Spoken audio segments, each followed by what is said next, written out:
Hello everyone, welcome once again to CoinGabbar. We keep bringing you interesting stuff from across the industry, and we keep bringing you people who have built something good, something of difference, something that can actually make a change happen. And in the same series, we are joined today by Kyle from the Global Entertainment Network, Global I said Settlement. Entertainment Settlement Network. Yes, That's right. sorry. So, hi Kyle, how are you? Sudeep, I'm doing great. I'm happy to be here. The business is growing. I'm calling in 6 a.m. here in San Francisco, and the day has just begun. That's great. And amen. In this part of the world, the office time is about to end. So we are like headed out to our personal chores. That's right. anyways. So let's take it a notch ahead. The biggest news in the industry we talk about right now is the rapid fluctuation in the Bitcoin prices. I mean, we know Bitcoin is a leading indicator. So whatever Bitcoin does, everybody follows. So, what do you think is the reason? Is the war taking a toll on Bitcoin? Because I keep asking this to most of the experts that earlier on, Bitcoin was having an inverse relation to the global economy. So, whenever gold, dollar, and the S&P indices, when they used to go down, Bitcoin used to rise up as an alternative place, safe haven for investment. While now what is happening is that Bitcoin is moving in the same direction as the other contributing factors or the other, say, markers of the economy. So, what led to this change over the past few years? That is something we would like to have your opinion on. Well, look, I think there's a lot of interesting nuance here in how Bitcoin has performed. One of the factors to look at is that it's just no longer the only kid on the block, and I think that that's really what the AI sector has created now. Is there's this new sexy technology that also requires a lot of the same hardware. So a lot of your miners are pivoting a lot of their focus towards providing data center power resources for compute on a broader scale, where there are other projects that are willing to pay more for compute, which by nature I think hurts the Bitcoin price dynamics that were always compelling. That the proof of work system was going to drive a lot of demand for compute, and therefore it was a really secure network. On top of that, I do think there are real quantum computing concerns around a lot of legacy wallets, and so you have this kind of difference of incentives between the top tier performers from a mining perspective who are now no longer securing the network at a similar rate, while also having real concerns around the underlying core technology stack. So some of these things are really beginning to undermine the Bitcoin value proposition. And I don't think that those things are the sole reasons for the differences in the Bitcoin price, but I certainly think it took a lot of wind out of the Bitcoin sale. And so when you combine that then with some of the more supply and demand factors, when you think about the fact that recently Michael Saylor has sold Bitcoin for the first time in some of his leveraged Bitcoin vehicles, what does that suggest about his need for deriving returns for his products moving forward? It does increase, obviously, the likelihood that he does this again. And when we everybody has always been skeptical of some of the layered structures that have been used to acquire Bitcoin. Now the question is, how does this unwind? How does this start to pay back investors? And can we stay at a flat price forever? And so, Bitcoin being a non-correlated asset class is, I think, always an attractive proposition when the rest of the market is not performing very well. I definitely think that a lot of investors are starting to get a little skeptical now that you're seeing a lot of these other stocks performing like meme coins and Bitcoin not being exposed to that same price action. Well, one more thing that I must add here to what you said is that earlier on, the largest holders of Bitcoin were the community. But now, if you talk about the top four, five holders after Satoshi, obviously, the Genesis wallet, the holders are the US government, Michael Saylor, Binance. So, can we safely say that Bitcoin is the control of Bitcoin is in some way getting centralized? and that might be one of the reasons that the Bitcoin will move, where the whole market will move, because now the larger players are actually dominating the price mechanism, the liquidity of the Bitcoin in the retail scenario, because they hold the largest chunk of Bitcoin. It's a good point, and I also think that we're also seeing some of the consequences of the failed technological industry of the crypto community at large. When you look at how many people have lost so much money on altcoins, on cryptos, on the pump fund debacles, on all of these other projects that just simply have not returned value. And so many of these crypto projects have just sucked up so much retail liquidity over the years and have failed to generate returns. And so I do think that there's also just an exhausted sector of the retail market in the crypto space where everybody has spent a lot of their money on this stuff already, and it really hasn't worked. NFTs, cryptos, a lot of these things at large really just have not performed. And so because of that, it really also, to your point, undermines the retail spending power that they used to have. When retail was not only evenly distributed from a concentration perspective, but also making a ton of fresh capital to reinvest into these markets, you had a much healthier situation than you do today, where none of these people seem to be up on their net position if you look at 3 to 5 year timeframes. And in fact, I think they're quite dramatically down. You then pair that with the real epidemic around hacks. I mean, I know a lot of people in my life that have had major hacks of large positions in the crypto space. And when your money just keeps getting stolen, when the investment proposition doesn't seem to be panning out from a return perspective, and when there's other attractive opportunities that are far safer from a structure perspective in terms of being a stock versus a crypto, I just think that there's a lot of other more compelling opportunities that don't seem to be a money pit. And so for a lot of retail investors, that's how they're looking at it. Now, Bitcoin obviously has some value in terms of being a permissionless transfer and a lot of the core tenets of Bitcoin, but I just don't know if the retail public actually values those things in the marketplace the way that they used to. I mean, especially with the advent of ordinal, so we can say the Lightning Network, Bitcoin has, I mean, to some extent, shredded its weight of, I mean, say, you can say the proof of work has become a bit lighter to operate, and things are moving, but still, I think you made a valid point in the initial discussion that with the quantum computing actually able to, like maybe they might be able to breach the wallets at a point in time. So this might be one of the threats that the actual sacrosanct blockchain technology is having in the times to come. But just on a funny note, I just read about somebody who made, I mean, who lodged a case. An anonymous person lodged a case in a court of law that Satoshi's wallet should be a state property now because for 15 years nobody has claimed it. So that's and the person who has lodged the claim is also an anonymous person. So I mean, they have given notice to Satoshi to appear in court and claim their wallet if he's present, but everything is anonymous, so no one court of law can actually address it.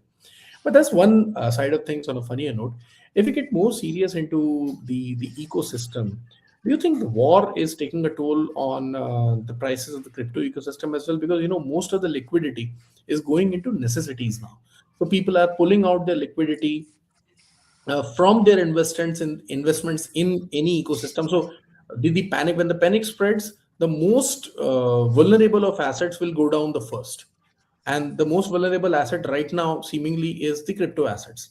So they would hold their stocks, they would hold their land holdings, they would hold their holdings in metal, and they would like liquidate their crypto holdings to say survive, to make their companies run smoothly when it comes to the capital infusion from other sources is concerned.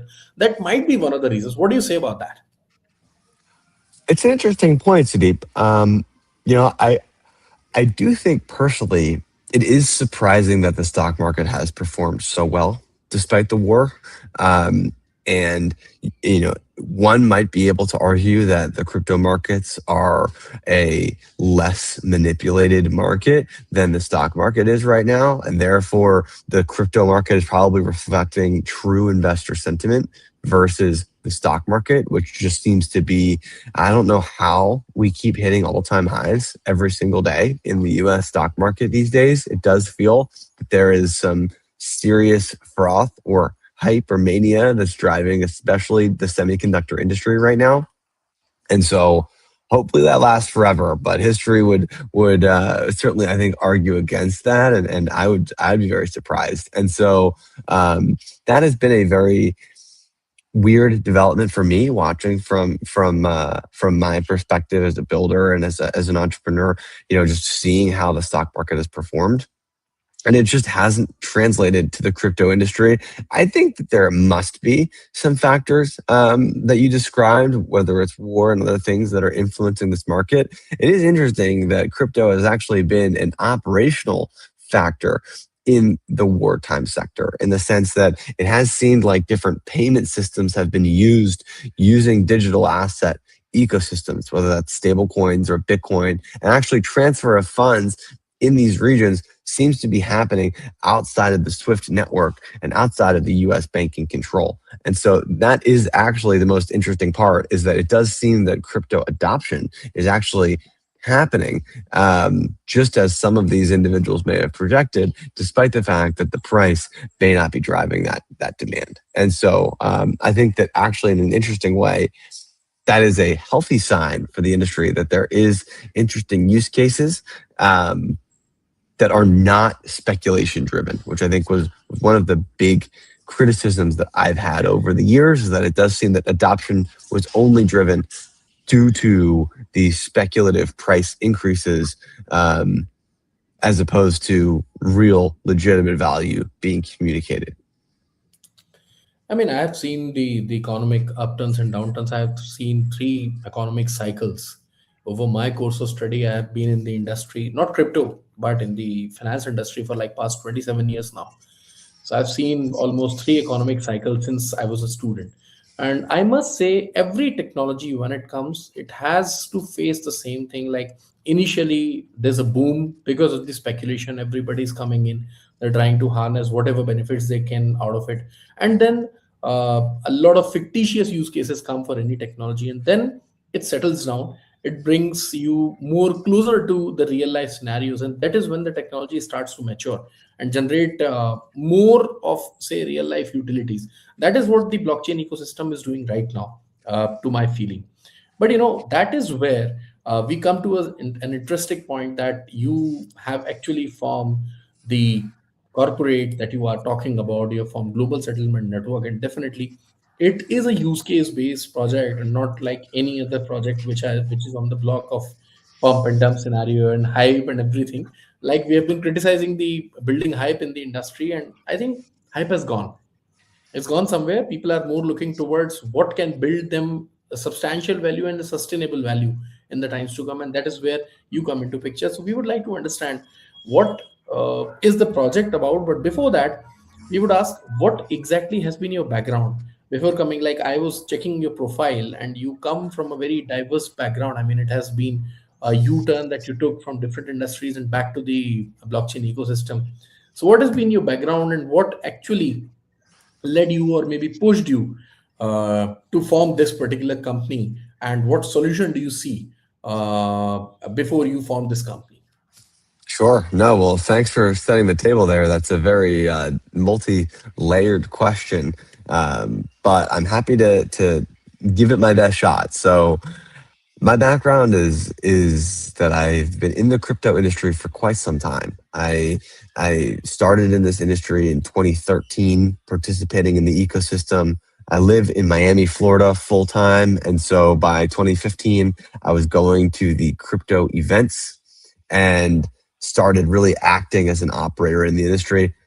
It wasn't until 2018 that I started, alongside a previous business partner, a company in the industry as a founder, which was called Security Token Market, a business that was tracking data around broker dealers and security tokens. So back in the day, talking about asset-backed equities, real estate, debt projects on chain, I was the one, alongside my team, building the coin market cap, if you will, of this industry. And we grew that business for a long time until I would say 3 or 4 years ago when I started Global Settlement. Global Settlement is at its core a layer one blockchain that solves the cross border payment problem between governments and banking institutions all around the world. And the reality is that in 2026, all of these different banks and institutions are interested in launching their own, whether it's blockchain networks, protocols, or stablecoins. Because despite the fact that Bitcoin's price has performed poorly over the last 6 to 12 months, the value proposition of using on chain vehicles to move capital from one place to another cheaper and faster is at this point a foregone conclusion. You're seeing stablecoins representing nearly the top 10 ownership in US government debt from foreign holders exclusively because there is demand to move US dollar denominated assets all around the world cheaper than what exists today. And the traditional banking rails are slow and they are expensive. And that's not only for the retail customer, it's also for the banking and institutions who that slow component especially is a tough one for them when you're dealing with overnight repo money markets, when you're dealing with global cross-border transactions, when you're dealing with a variety of different factors on the actual settlement process. And so what we've been able to build is kind of a two-pronged approach. One is for banks and institutions to have the connective tissue between their different technological infrastructures.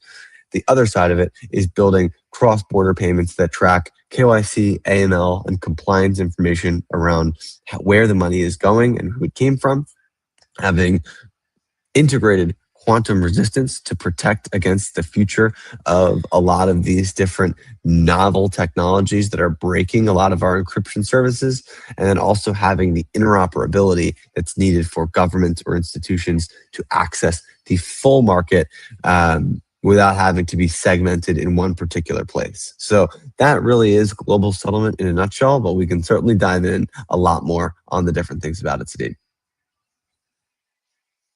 So when we talk about settlement as a survey, so settlement in this case, so what are the different dynamics we are targeting? Obviously there are multiple settlement layers we talk about when it comes to actual currency.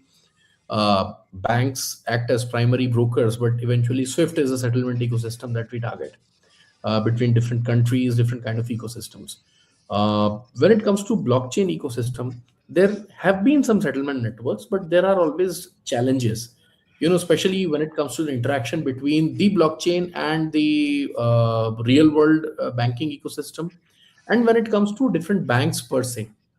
So, what exactly is the basis behind this particular settlement network, and what is the problem that we can say is solving? This is my favorite statement. I say, "What problem are you solving?" Because that is how you pitch in Shark Tank. You solve a problem, you get the money. So, the viewers, the listeners to this podcast would definitely like to understand the problem solution mechanics, because that is what interests everybody the most, especially in this investment ecosystem. It's a very fair question and one that we answer a lot. And perhaps the easiest way for me to answer that is by using an analogy with one of our clients. So we announced our first government partnership was with the country of Uganda. And in Uganda, they don't have a SWIFT code in the entire country. So that means if you're trying to send money into the region, for example, if you're NVIDIA, you are a $5 trillion company. You just raised a few $100 million in equity to acquire rare earth metals to build more chips for your sales. If you want to finance a gold mine because you need to get more gold or copper or a variety of resources, you're going to need to send that money somewhere, because the reality is, especially here in the US, a lot of those natural rare earth stuff, all the easy supply is gone and nobody wants a mine in their backyard. So that means that you got to go finance a mine somewhere else. Uganda has a multi-billion-dollar natural resource opportunity that we've been working with them in a special economic zone. So it's a perfect fit. The problem for Nvidia or SpaceX or whoever wants to finance this operation is, as I said, Uganda does not have a SWIFT code. So even if you wanted to use the traditional banking system, you couldn't do it. Now, the reason you can't do it is not necessarily because you actually physically cannot do it. The problem is, in order to do that, you got to send money through corresponding banks in Europe in order to get the capital into Uganda, which translates into nearly a 7 to 8% cost of settlement. So if you're sending $100 million, you're paying 8 million to get money into the country and then 8 million back out. So you're going to pay nearly 15% on the actual dollars just to settle it. That doesn't include the taxes, the regulatory component, and then obviously it doesn't include the risk adjusted return of sending your money into this region. And so even in a perfect scenario in which you wanted to use the traditional banking rails, you're immediately taking a 10 to 15% haircut solely because the banking infrastructure just simply does not exist in a lot of these emerging markets. So when we look at the context of participating, especially in the rare earth metals, in the resource harvesting, in the commodity sector, there is no way currently to vertically integrate into these regions past the mine level on a financial perspective. And because of that, it not only hinders a lot of these countries' ability for economic freedom, but it also prevents us from getting the resources that are needed to scale up our hardware manufacturing infrastructure and support the global economy in that way. No, that's a fair point you made. I mean, the example made itself clear that how such kind of a network is actually helping economies. But this is a place where there's no banking, international banking or SWIFT kind of an ecosystem present. If I talk about country like the United States, we'll talk about some country in Europe or maybe in the Indian subcontinent. How would this network be a one up as compared to the existing modes of transaction that we are having, and why should we look forward to having this network as our favorite operating network rather than the traditional ecosystem? Well, look, banks want to issue their own stablecoins. They want to participate in this blockchain network. The other problem for a bank or institution is that decentralized bridges do not work in a compliance reality. And the reason why is because, I guess, a few fold. The first one is that simply it is the number one place where everything gets hacked. In this blockchain ecosystem, every attack vector stems from bridges. That's where all the capital sits, and that's where everybody can see it and target those opportunities. We see it nearly every week that there are multi-$100 million bridge hacks. So the decentralized bridge sector simply, in my opinion, has failed as a successful interoperability solution. Despite that, if you are an institution, you are a bank, you are a anybody who either wants to launch as an issuer your own products, whether that's a tokenized money market fund, whether that's a stable coin, whether that's tokenized commodities, equities, or a transfer agent, somebody that's representing a client side, you want full access into the broader tokenized market. As I said, every bank and institution is generally building their own internalized tokenization solutions because of the fact that they can only control what they can control. They want that security, they want the client information, they want to build their own internal networks. The problem is nobody's building the connection points between the two. How do you get money from Canton to Connexus, JP Morgan's blockchain, to a variety of other international banking blockchain systems, to Tempo, connecting that to Ethereum? There is no way to do it without using existing decentralized bridging solutions today, which, as I mentioned, are incredibly vulnerable, but also for a bank, you cannot have money flowing from one place to another, and in the middle is a decentralized custodian. If that money is flowing from one bank to another, you cannot break that chain of custody by having the money flow through a system with which no one is accountable. No one is licensed to hold that capital. And because of that, it presents a real compliance headache, and it really prevents these banks from actually operating in the blockchain networks at scale. That defines a lot of things. I mean, I'm clear because Just to put in things in perspective, I have been to the banking background. I've worked with banks for like 5 6 years of my career, and that is where I got to know of all these ecosystems functioning, performing, how do different banks operate intermittently, and how the international payment settlements are done. That is one thing. Now, if we talk about, leave the international payments aside, if we talk about the multi-bank settlement ecosystem, that is also one of the things where a lot of charges are earned by banks, and banks actually act as a functional authority to these things. Can your product be helped, or can your product be used in that as well? I mean, the multi-bank settlement system within the same geography, not to involve the international transactions. Will it be of use here? Yeah, absolutely. We work with this right now with a variety of U.S. based banking systems. The reality is that not only do you have this interoperability concern and frustration between many different banks, some of which are all based here. The other issue is that there is an attestation problem in knowing exactly where the money sits and who holds it from a identity perspective of the actual underlying customer. It also, you need to translate from bank to bank. How do you follow anti-money laundering laws, for example, with the travel rule, which requires these banks to provide information to each other, which is why, there's an interesting fun fact that, you know, sending crypto is actually really tough for banks. And so if you want to custody your Bitcoin, for example, in a bank like Charles Schwab, let's say, in your retirement account, they offer now 24/7 crypto trading, things like that. You actually cannot send your Bitcoin from, let's say, Coinbase. And the reason why is because when you send it from Coinbase, you're just putting in a wallet and then that money is flowing over.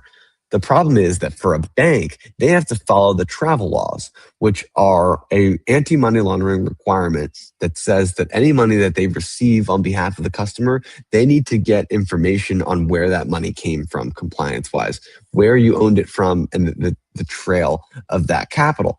And when you send a Bitcoin transaction, the only thing that gets sent is the actual money itself. And so a lot of these banks actually cannot just interface with crypto and just allow you to send money into a wallet or allow the money to be sent out from that wallet without making sure that they follow compliance standards around where the money is going and who it's coming from. And in my opinion, a lot of that stuff needs to exist on chain in order to have a full flowing economy in the tokenization sector. So that helps us getting the banking ecosystem of what the product is actually doing and how things are moving around in this case. But I mean, the founders never sleep. They never cease to innovate. They always are on the verge of creating something new, because that is what is the essence of being a founder. So what exactly is the new thing or the nuance that we might be seeing in global settlement network? So this is the part where you have already done everything, where you have settled everything, where you have like mainstreamed everything into the blockchain ecosystem, and the product is up and running. What is next? Well, I think that, the big focus for us on something novel is that we now have multiple signed government contracts to launch central bank digital currencies all across the world. And we can facilitate commercial and banking transactions in markets where this stuff simply does not exist. And Bitcoin's original, one of the key premises of Bitcoin was banking the unbanked, providing resources for those that are not able to facilitate themselves in the traditional market.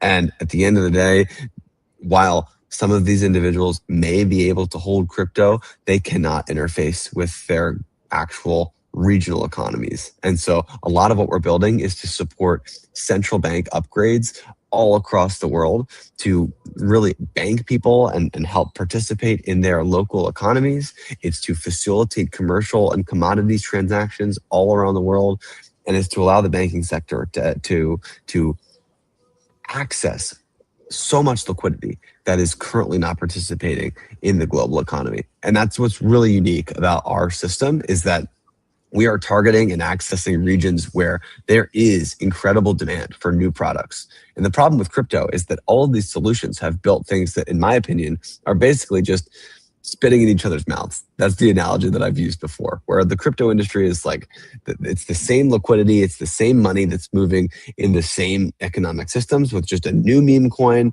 or a new blockchain or a new staking service, but it's all the same capital. And so, one of the things I think we really tried to solve for is accessing new distribution, accessing new capital sources to bring fresh liquidity into our tokenized market. One more important concern that we have in most of these cases when you're dealing with money, the biggest concern that comes is the safety of the network, the security of the network.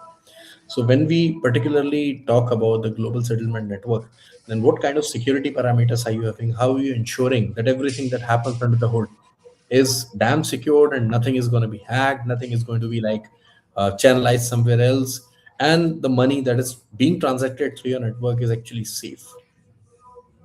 It's a great question, and one that I think needs to be validated and secured on multiple different fronts. So, as I mentioned, quantum resistance has been at the forefront of our focus since the beginning. And so, making sure that we can, for example, have factoring algorithms that allow us to compress the live state of a blockchain and communicate that on a transaction to transaction basis allows us for that quantum security of the provenance of a blockchain network. So by enforcing that, we are protecting the safety of the actual transaction itself, preventing double spend and preventing these types of large scale nation state hacks. So that's a key component. We're running a ton of penetration testing and auditing on all of our smart contracts and blockchain structures and bringing in some of the best cybersecurity professionals in the world to assist us on the code base level. We also are leveraging a dual consensus mechanism, which allows us to not only have a proof of stake, which I think is very effective for decentralization and security, but also layering in a proof of authority style of consensus. And that really is focused on allowing validators to only work with verified participants in the network. Right. So if you're KYC, if you're AML, if you're accredited, that those are different components that are required for different transactions. Many banks, many institutions are unwilling to work with individuals who are not a approved member of their particular network. And so one of the ways I think that you can dramatically reduce the hacking threat is by only working with known actors. And so we can try to hit that security aspect from multiple different angles at the quantum fundamental level to make sure that we cannot be overwhelmed with a denial of service style of attack. We can also prevent it from a penetration testing perspective to make sure the code base itself is very secure. And then, of course, layering in the kind of the manual component of a proof of authority style of system to defend against unknown actors. I think that it's a three-headed dragon, and there's certainly much more there that we use to secure the network. I mean, what we have seen from mythology is three-headed dragon always wins. So let's hope. I mean, that is Chinese mythology. Those are the most powerful ones that I have. I mean, seen in my view of the animated series. But that's, I mean, jokes kept apart. It's been really great, Kyle, to have you on our podcast and to discuss so many things that actually must have helped our viewers, and definitely has must have had a strong interest in the project. Just on a closing note, if anything, I have missed asking you about the project, or what any last words that you want to say to our viewers, please. Hey, well, look, Sudeep, thank you so much for having me. I think you're a great interviewer, and you're very sharp in your questions and how you understand what's going on here for the viewers. I really appreciate everybody for checking it out, for listening, and go to globalsettlement.com to learn a little bit more about the business. You certainly can follow me across social platforms and let's change the world. I mean, like, let's really drive impact in this crypto tokenization use case. I think that there's been so many people that have been focused on trying to monetize this sector without really focusing on the quantifiable benefits of the technology in financial markets. And so that's what I'm so excited to be building, is a real business on top of the technology. So thanks again for having me, Sudeep. Well, to close this session, I must say money flows where money is. And if you are having a network like this, definitely you can only protect money. You can always make the money flow where money is actually stored, and that is with the banking and the settlement network. And that is what exactly this project is focusing on. Thank you so much, Kyle, for being with us today. And as to the viewers, you can watch this session. If you have not watched it as yet, you can watch it on the recorded version in different channels like YouTube, LinkedIn, Twitter, wherever you want to go for it. Second thing, we'll keep bringing you more interesting sessions like this in the times to come. So stay tuned to CoinGabbar, and we'll be welcoming you back with more interesting stuff like this. Till then, thank you so much. Bye bye.